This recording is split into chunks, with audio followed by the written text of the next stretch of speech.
అమ్మాయి గారి దగ్గర నుంచి ఫోన్ వచ్చింది. అడిగేశారు. అవునండి, ఫోన్ వచ్చింది. ఎప్పుడు వచ్చింది? నిన్న ఉదయం. ఏం చెప్పారా? ఇక్కడికి వస్తానంటే చెప్పారు. ఆ సంగతి ఇప్పుడే చెప్పడం. అడిగిన దాకా ఏది చెప్పొద్దని అయ్యగారు నా గోపాలకు కొట్టారు. జ్ఞాపకం లేదా?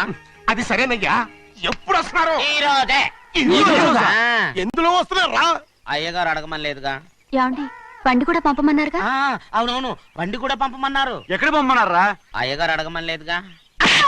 బండి కమాలి వెళ్ళవా? చెప్పినా కొడతారు, చెప్పకపోయినా కొడతారు. దా. ఈ గోవింద, అమ్మాయి ఢిల్లీకి వచ్చి విమానంలో కదా వైజాగ్ అవునండి. వచ్చింది. వైజాగ్ ఎయిర్పోర్ట్ కార్ తీసుకెళ్ళాలి.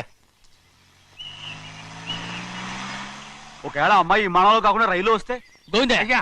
వైజాగ్ స్టేషన్ ఒక కార్ తీసుకెళ్ళి. అలాగేనండి. వైజాగ్ లో దిక్కుండా మనకు దగ్గర అనకాపల్లిలో దిగితే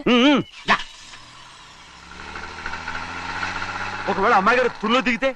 అక్కడ ఎవరు లేరు. రేయ్ చెన్నయ్య, ఒకవేళ అమ్మాయి బస్సులో వస్తే? విదేశాల్లో చదువుకున్న అమ్మాయి బస్సులో ఎందుకు వస్తండి? రై, మన దేశాన్ని చూసి చాలా రోజులు అయిపోయింది కదా, ఒకవేళ సరదాగా బస్సులో వస్తే? వైజాగ్ బస్ స్టాండ్ ఒకటి.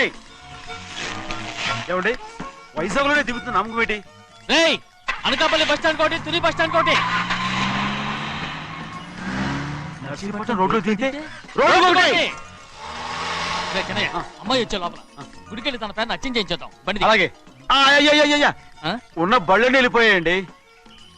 అదిగో అక్కడుంది చూడు బండి. గుర్రబండ. గుర్రబండి, వెళ్ళి తీసుకురా.